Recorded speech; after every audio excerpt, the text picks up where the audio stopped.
మనిషి శాంతంగా ఉండాలంటే ఏం చేయాలంటే నిన్నటివి మొన్నటివి గుర్తు చేసుకోకు. అతీత అనాగత ఇంకా రాలేదు. భవిష్యత్తు గురించి ఊరికే ఊహించకు.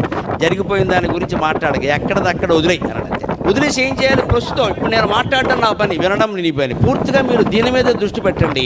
నేను మాట్లాడటం మీద దృష్టి పెడితే కార్యక్రమం విజయవంతం అయినట్టే. అనుమానం వెళ్ళదు. నేను మధ్యలో మాట్లాడుతూ ఏదో ఆపేసేసి నా వ్యవహారాలేవో నేను ఎక్కడో గుర్తు చేసుకుంటూ అది నాకు సాధ్యం కాదని కూడా మాట్లాడలేదు. కానీ మీలో అందరూ అలా ఉంటారని ఏం లేదు కదండి. ఇక్కడ మాట్లాడుతూ కూడా మధ్యలో ఒకడు ఏం చేస్తూ ఉంటాడు? ఫోన్ కెలుగుతూ ఉంటాడు ఇక్కడ కూర్చుని.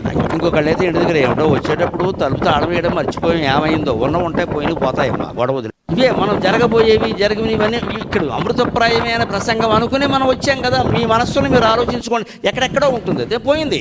ఈలోపు 4 మాటలు పోయాయి. ఇదే నిర్మాల్యం. మన జీవితాల్లో కూడా ఇంతే. రాత్రి మంచం ఎక్కి పడుకున్నాము అంటే వెంటనే తెల్లారితే నమస్కారం అమ్మా, తెల్లారకపోతే ఇదే నమస్కారం. సెలవు అమ్మవారికి చెప్పాల్సిందే. ఇంత ధైర్యం ఉండాలి మనస్సు.